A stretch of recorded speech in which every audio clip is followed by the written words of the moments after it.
Chers amis, bonjour, chers frères et sœurs, c'est un plaisir de vous retrouver. Je souhaite la bienvenue aujourd'hui à Valérie, qui déjà depuis la semaine dernière nous a retrouvés et qui va participer activement et avec beaucoup de compétences à cette présentation d'aujourd'hui, où nous allons étudier ensemble les chapitres 36 à 38 d'Alma. Alors, ce sont des chapitres particuliers, bien évidemment, puisque, comme vous le savez, Alma arrive à la fin de son ministère, à la fin de sa vie, et il va donc prendre le temps de parler à ses fils. Élaman, Chiblon, Corianton. Aujourd'hui, nous étudierons surtout son message à Élaman et à Chiblon. C'est une sorte de testament spirituel qu'il leur laisse. D'abord par rapport à leur responsabilité future et aussi pour, je dirais, leur rappeler les choses essentielles dont ils auront la charge à venir. Et également, c'est une bénédiction, on peut dire, patriarcale au sens littéral du terme. Et donc, il veut aussi les aider par inspiration à comprendre leurs points forts sans doute, mais aussi peut-être de faire attention à leurs points faibles. Alors, nous allons étudier ces chapitres qui offrent je dirais, un intérêt particulier par rapport à ce qu'on appelle les chiasmes. Les chiasmes sont une forme littéraire typique des écrits de l'Antiquité et qu'on retrouve en particulier dans les langues sémitiques, ici évidemment dans cet hébreu égyptien réformé, et qui sont un élément tout à fait intéressant pour montrer l'Antiquité, l'âge, le milieu culturel de ces chapitres ici d'Alma, et on peut dire aussi évidemment du livre de Mormon, puisque on trouve des chiasmes ailleurs.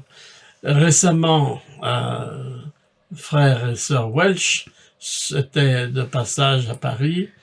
Frère Welch, professeur de droit, mais spécialiste aussi de ces anciens textes, et en particulier qui a consacré sa vie à nous aider à mieux comprendre le livre de Mormon. Eh bien, nous en avons profité pour enregistrer une vidéo particulière qui est disponible donc en ligne, et nous vous encourageons à l'écouter, puisque cette vidéo va particulièrement expliquer le contexte dans lequel frère Welch, que j'appellerais le découvreur des chiasmes dans le livre de Mormon, a pu nous aider à comprendre que le livre de Mormon est bien le texte qu'il prétend être. Donc, allez voir cette vidéo, elle est passionnante. Sir Welch, qui était également professeur de français à BYU, parle notre langue, et donc c'était une occasion également de l'entendre. Cependant, dans cette vidéo, Valérie va nous expliquer aussi brièvement ce que sont les chiasmes, et en particulier puisque le chapitre 36 d'Alma est peut-être le chiasme le plus intéressant, le plus complet et le plus beau que l'on puisse trouver dans le livre de Mormon. Alors nous allons, si vous voulez bien, avec ce titre, Regarder vers Dieu et vivre, nous allons commencer. Souvenons-nous que Alma va s'adresser à son fils aîné, Élaman, chapitre 36 et 37 aujourd'hui, sachant que, bien évidemment, il va devenir le responsable des plaques, nous le verrons dans un instant. Également, son fils Chiblon, donc dans le chapitre 38. C'est plus tard, dans les chapitres 39 à 42, que nous le verrons s'adresser à Corianton pour un discours aussi tout à fait passionnant et intéressant. Ce qu'il y a de passionnant, en effet, dans ce premier chapitre 36, c'est que Alma va raconter sa conversion. Il l'a déjà fait. on peut presque dire que chaque discours et chaque enseignement d'Alma contient au moins une allusion à sa conversion. Et ici, il va nous en rappeler les moments essentiels, de façon sans doute plus intime, plus personnelle, puisqu'il s'adresse à son fils dans sa nouvelle responsabilité.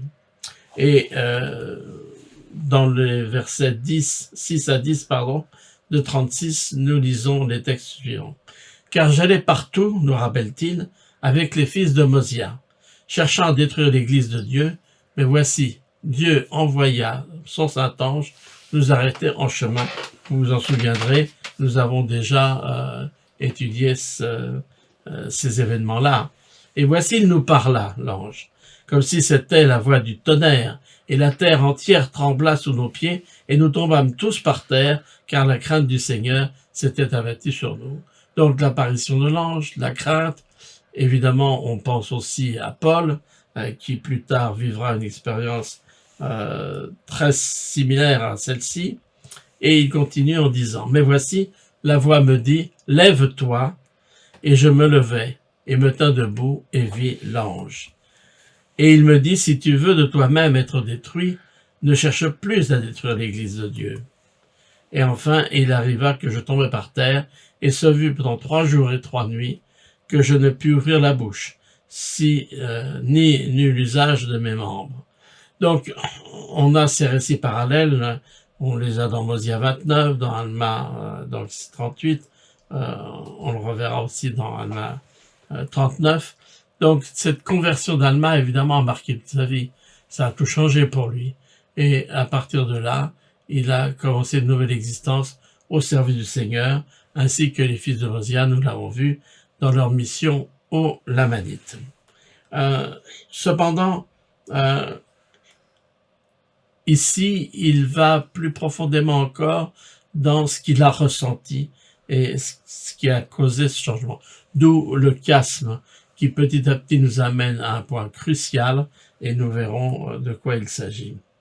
Alors, j'étais torturé d'un tourment éternel, dit-il, hein, et nous voyons ça dans les versets 12 à 13, car mon âme était déchirée au plus haut degré et torturée par tous mes péchés. Hein, les mots sont forts, évidemment. Mon âme déchirée, torturée. Il a pleinement conscience de ses responsabilités, puisqu'il a détourné beaucoup de gens de la parole de Dieu et qu'il a véritablement vu les conséquences de la souffrance qu'il a amenée. Oui, je me souvenais de tous mes péchés et de toutes mes iniquités, et à cause de cela, j'étais tourmenté par les souffrances de l'enfer. Oui, je voyais que je m'étais rebellé contre mon Dieu et que je n'avais pas gardé ses 5 commandements. Donc, cette prise de conscience, c'est évidemment tout d'un coup ce sens de sa culpabilité, et on voit que le processus du repentir est évidemment à l'œuvre. Cette souffrance, ces tourments peuvent nous faire comprendre ce que pourraient être nos sentiments amenés à la barre du jugement si nous ne nous repentons pas. Et voilà le point focal, ce verset 17, vraiment, qui change tout, qui va permettre au chiasme, donc cette forme littéraire, de repartir dans une direction complètement nouvelle. Et il arriva comme j'étais ainsi torturé par le tourment, tandis que j'étais déchiré par le souvenir de mes nombreux péchés. Voici, je me souvins aussi d'avoir entendu mon père prophétiser au peuple concernant la venue d'un certain Jésus-Christ, un fils de Dieu, pour expier les péchés du monde. Donc, c'est grâce à l'enseignement de son père que tout va changer, que des tourments et des souffrances qu'il a éprouvés jusque-là, du fait de l'intervention de l'ange, il va petit à petit pouvoir se délivrer en se raccrochant à l'espérance, en la foi, qu'Alma a si bien décrite, en Jésus. Alors, je vais laisser maintenant la parole à Valérie, qui va nous montrer comment, en effet, tout cela va transformer l'expérience d'Alma et comment il va pouvoir se reposer totalement sur Jésus-Christ. Et elle nous parlera aussi donc de ce phénomène littéraire intéressant et poétique qu'on appelle le chiasme, ou une forme d'hébraïsme dans le livre de Mormon, chose que l'on ne connaissait pas jusqu'à la découverte de Frère Welch il y a de cela maintenant quelques années. Valérie, bonjour et je te passe la parole. Bonjour à tous. À ce moment du récit qu'Alma fait de sa conversion, nous sommes au climax, c'est-à-dire au moment où l'intensité de sa souffrance est la plus grande, la plus forte, mais aussi au moment du point de bascule où l'espoir apparaît, parce qu'il va ancrer toute sa pensée sur Jésus-Christ. Président Kimball, dans Le miracle du pardon, tout à la fin, à l'avant-dernière page du livre, parle de l'histoire de la conversion d'Alma. Je cite: « Dans le récit d'Alma, le lecteur sensible peut, dans une certaine mesure, s'identifier à lui, sentir ses souffrances, connaître le grand sentiment d'horreur qu'il éprouve quand il prend conscience de la profondeur de son péché. Le lecteur peut alors participer aussi au soulagement qu'Alma devait trouver. Comment obtint-il le soulagement ? De la même manière que n'importe quel transgresseur, en participant au miracle du pardon par le repentir sincère, en se confiant entièrement à la merci, c'est-à-dire à la miséricorde de Jésus-Christ. Maintenant, l'angoisse étant transformée en joie, la peine en calme, les ténèbres en lumière, ce n'était que maintenant qu'Alma pouvait ressentir de la paix. Il rappelle à son fils Chiblon la seule source de cette paix. Nous sommes en train d'étudier le récit qu'Alma fait à son fils Élamant de sa conversion, mais il en parlera également à notre fils Chiblon au chapitre 38, et c'est le même récit. Et c'est de ce moment-là que parle président Kimball. Je poursuis, et ce ne fut que lorsque je criai au Seigneur Jésus-Christ pour implorer miséricorde que je reçus le pardon de mes péchés. Mais voici, je l'implorais, et je trouvai la paix pour mon âme. Alma 38, verset 8. L'histoire de la conversion d'Alma me touche parce qu'elle me rappelle la profondeur de l'amour de Dieu, et elle me rappelle également qu'il n'y a qu'une seule source véritable de paix dans ce monde de paix personnelle, et elle se trouve en Jésus-Christ. Lorsqu'on y a goûté, on souhaite la faire partager aux autres, et on commence aussi à comprendre qu'il n'y a pas d'autre chemin pour que cette paix puisse un jour se répandre dans le monde. Il n'y a que le chemin de la paix individuelle, trouvée en Christ, qui peut petit à petit se développer et se répandre. Revenons au récit qu'Alma fait à Élamant au chapitre 36. Christian vous a mentionné que le chapitre 36 d'Alma a été construit sous la forme d'un chiasme, c'est-à-dire que la première ligne répond à la dernière, et ainsi de suite, jusqu'au cœur du récit. Et le cœur du récit, c'est justement les versets 17 et 18, quand la pensée du Christ, quand Alma s'empare de cette pensée que le Christ, Fils de Dieu, a expié les péchés du monde.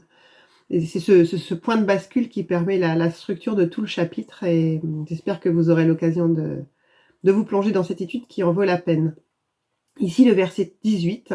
« Alors, quand mon esprit s'empara de cette pensée, je m'écriai au-dedans de mon cœur, ô Jésus, Fils de Dieu, sois miséricordieux envers moi qui suis dans le fiel de l'amertume et suis enserré par les chaînes éternelles de la mort. » J'aime beaucoup cette phrase simple et puissante, quand mon esprit s'empara de cette pensée, parce que cela montre le pouvoir d'une pensée. Une simple pensée que j'imagine comme une graine semée, graine qui a été semée par Alma l'Ancien, peut-être plusieurs années auparavant, on ne sait pas exactement, mais à ce moment-là, cette graine qui jusqu'à présent n'avait pas du tout porté de fruits, dans cette situation de souffrance extrême, va germer et porter le plus beau des fruits, puisqu'il s'agit de la conversion d'Alma. Et alors voici, lorsque je pensais cela, je ne peux plus me souvenir de mes souffrances. Oui, je n'étais plus déchiré par le souvenir de mes péchés. Oh, quelle joie et quelle lumière merveilleuse je vis, oui, mon âme était remplie d'une joie aussi extrême que l'avait été ma souffrance. Sa souffrance a été intense, raffinée, cruelle, et sa joie devient douce. On comprend alors ici, il comprend et il nous fait comprendre qu'il est né de Dieu. Alma explique qu'à partir de cette expérience unique, il va donner un nouveau cap à sa vie. Au verset 24, il dit « À partir de ce moment-là et jusqu'à maintenant, j'ai travaillé sans cesse afin d'amener des âmes au repentir, afin de les amener à goûter à la joie extrême à laquelle j'ai goûté, afin qu'elles naissent aussi de Dieu et soient remplies du Saint-Esprit. Là, il parle de goûter, donc on parle vraiment d'expérience intime et profonde. La joie est très présente dans les paroles d'Alma et aussi ce thème de naître de nouveau. Elderox a prononcé à la conférence d'octobre 2001 dans un discours qui s'intitule « Proclamer l'Évangile » où il dit quelque chose qui fait écho aux paroles d'Alma. Il dit « L'intensité de notre désir de faire connaître l'Évangile est un excellent indicateur de la profondeur de notre conversion personnelle. » Et dans le cas d'Alma, on n'a aucun doute sur sa conversion puisque justement on connaît le récit de sa vie ensuite et c'est vrai qu'il va consacrer sa vie à partager, à faire connaître l'Évangile autour de lui. Dans ces derniers versets, Alma parle aussi des conséquences de sa conversion. Alors il parle de sa mission, des succès qu'il a connus, des souffrances, de la tristesse, des afflictions qu'il aura rencontrées sur son chemin, mais il sait que malgré tout, il ressuscitera et demeurera avec Dieu en gloire. Il le sait à cause des promesses faites par Dieu, dont nous avons de nombreuses démonstrations. Il met en parallèle dans ces passages sa délivrance spirituelle, sa délivrance physique, lorsqu'il a été libéré de la prison ou de la mort, mais aussi la délivrance du peuple hébreu d'Égypte, la délivrance du peuple de Léhi lorsqu'il quitte Jérusalem. Et tous ces événements mis en parallèle servent à démontrer que les paroles du Seigneur s'accomplissent. Les dernières paroles d'Alma et Laman font écho pour moi à celles de Néphi à la fin du premier chapitre lorsqu'il parle du pouvoir de la délivrance. Et aussi à cette promesse qui est récurrente dans le livre de Mormon, que si nous gardons les commandements, nous prospérerons dans le pays. On a concentré ici sur la fin de ce chapitre 36. Revenons quelques instants sur la thématique du changement de cœur. Que nos expériences personnelles en la matière aient été aussi spectaculaires que celles d'Alma ou qu'elle l'ait été moins. Dans tous les cas, il y a des similitudes dans nos expériences et nos parcours de conversion et nos parcours spirituels. Et dans tous les cas, il y a beaucoup à apprendre de l'histoire d'Alma.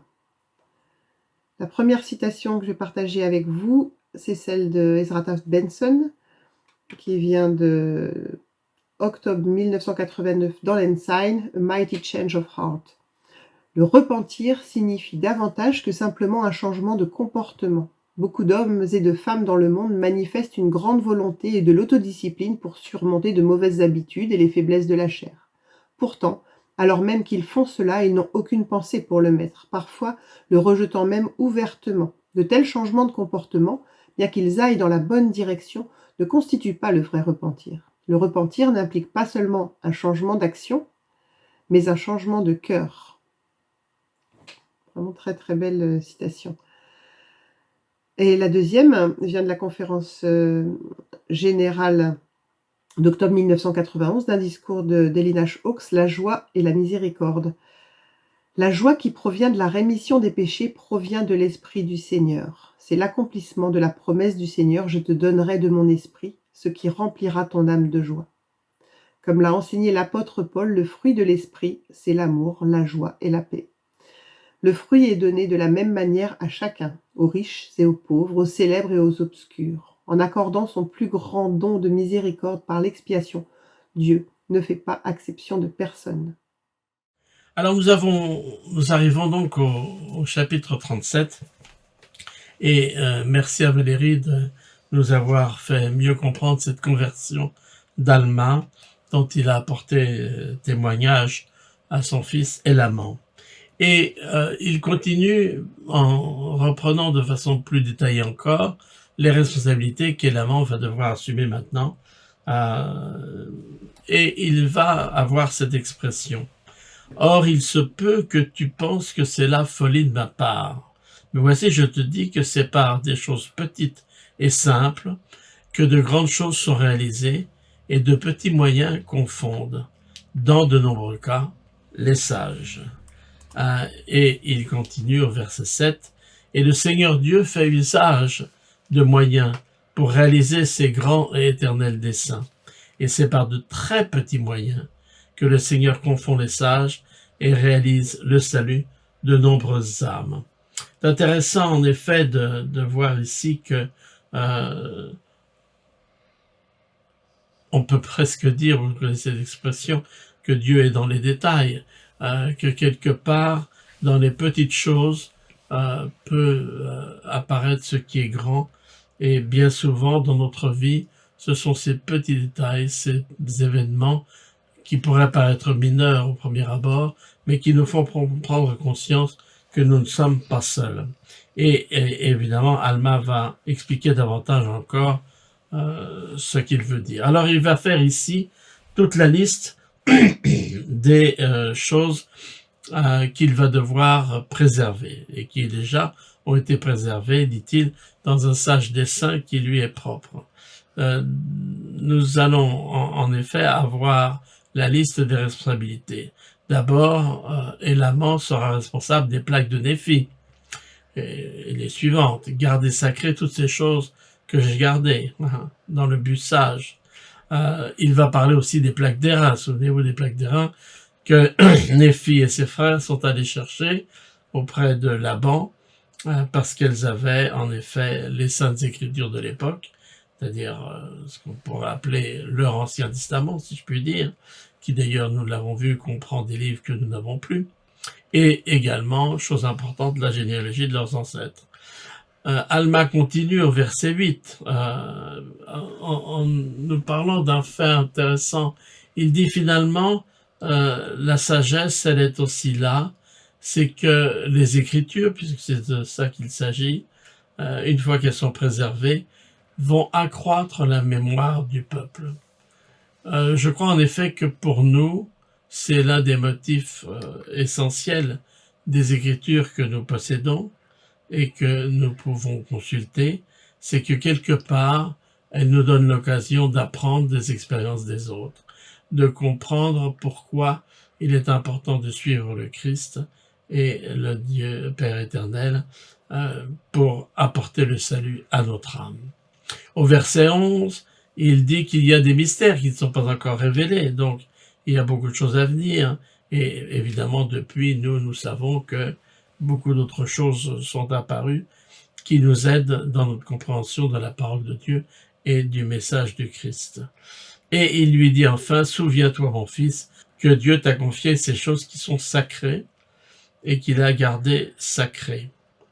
Alors, tout cela parce que Dieu a un plan, un dessein éternel qui lui est propre, qui peut être totalement différent évidemment de ce que nous pensons être le plus important ou le plus essentiel, mais le Seigneur sait et il a préparé toutes choses pour les générations futures. Et ce qu'il y a de très fort, c'est que Alma explique à son fils que si il reste fidèle à garder ces choses qui sont sacrées, eh bien, aucune puissance de la terre, lui dit-il, ou de l'enfer, ne pourra te les enlever. Car Dieu est puissant à accomplir ses paroles. C'est-à-dire que tout ce que le Seigneur a prédit, tout ce qu'il a annoncé, tout ce qu'il a promis se réalisera. Et enfin, le verset 21, il parle des 24 plaques, c'est-à-dire du récit du livre des terres. Et là, on y reviendra parce que nous aurons l'occasion d'étudier cela de façon plus précise. Mais il parle de ces œuvres secrètes, de ces combinaisons secrètes qui vont avoir lieu à l'époque donc des Jarédites, mais qui bien évidemment sont importantes à connaître, même si pour l'or, Alma dit à Élaman, surtout ne publie pas cela, n'en parle pas, parce que c'est ce qui pourrait donner en quelque sorte des idées à d'autres. Mais nous verrons un petit peu comment ces combinaisons secrètes vont avoir une suite et une influence. Alors voilà la responsabilité. Et pour mieux expliquer le fait de l'importance de ces écritures et de ces textes de la responsabilité d'Élaman, Alma va utiliser une figure, un symbole, celui du liona. Il lui dit au verset 41, « Néanmoins, parce que tous ces miracles étaient accomplis par de petits moyens, cela leur montrait des œuvres merveilleuses. Ils étaient paresseux et oubliaient d'exercer leur foi et leur diligence, et alors ces œuvres merveilleuses cessaient et ils ne progressaient pas dans leur voyage. Il va même jusqu'à nous expliquer qu'ils ont passé 8 ans à errer à cause de leur indolence, je dirais de leur paresse, à suivre la parole du Seigneur et à suivre le Liona. Alors le Liona, il le rappelle, et il marchait pour eux selon leur foi en Dieu. C'est pourquoi, s'ils avaient la foi pour croire que Dieu pouvait faire que ces aiguilles indiquent le chemin qu'ils devaient suivre, voici cela se faisait. C'est pourquoi ils voyaient, jour après jour, ce miracle et aussi beaucoup d'autres miracles s'accomplir par le pouvoir de Dieu. Donc il fallait faire preuve de foi, croire que c'était possible, que cet instrument avec ses aiguilles allait leur indiquer le chemin et que les écritures qui paraîtraient sur Léona allaient également leur donner des révélations et des réponses. Et il leur dit, enfin il dit à son fils et à l'amant, n'y a-t-il pas là une figure, c'est-à-dire un symbole, une image, car tout aussi sûrement que ce directeur a amené nos pères lorsqu'ils ont suivi ces directions de la terre promise, de même, les paroles du Christ, si nous suivons leur direction, nous transporterons au-delà de cette vallée de tristesse dans une terre de promission bien meilleure. Le chemin est préparé, dit-il au verset 46, et si nous regardons, nous pouvons vivre à jamais. Alors voilà la promesse très forte que Alma fait à son fils et l'amant pour vraiment lui inculquer, le persuader, lui faire comprendre l'importance des Écritures qui sont ce liaona, bien évidemment pas les Écritures seules, mais la lecture des Écritures, leur étude, leur approfondissement. Évidemment, on parle de sonder les Écritures, c'est pas seulement les lire, mais évidemment avec l'aide de l'Esprit.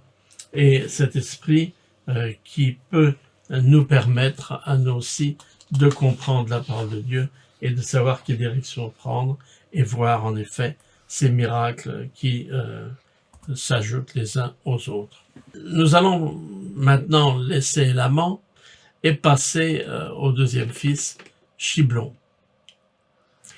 Alors, c'est tout à fait intéressant parce que Chiblon est un garçon qui, semble-t-il, est plein de fidélité, de bonne volonté, d'obéissance, d'enthousiasme. Voilà ce qu'il en dit. Et maintenant, mon fils, je t'ai dit cela. Donc, c'est un entretien père-fils, une bénédiction patriarcale, encore une fois, bien adaptée à chacun de ses fils. Cela afin que tu apprennes la sagesse, afin que tu apprennes de moi qu'il n'y a pas d'autre chemin ni de moyen par lequel l'homme puisse être sauvé, si ce n'est dans et par l'intermédiaire du Christ. Voici, il est la vie et la lumière du monde. Voici, il est la parole de vérité et de justice, ce que plus tard, une centaine d'années plus tard, le Christ lui-même expliquera par rapport à lui qu'il est la voie, la vérité, la vie, la lumière. Voilà tout ce que Alma veut expliquer à son fils Chiblon. C'est donc par le Christ et à travers le Christ que l'on peut comprendre les choses et comprendre la lumière du monde. C'est la base à partir de laquelle Alma veut inviter Chiblon à partir.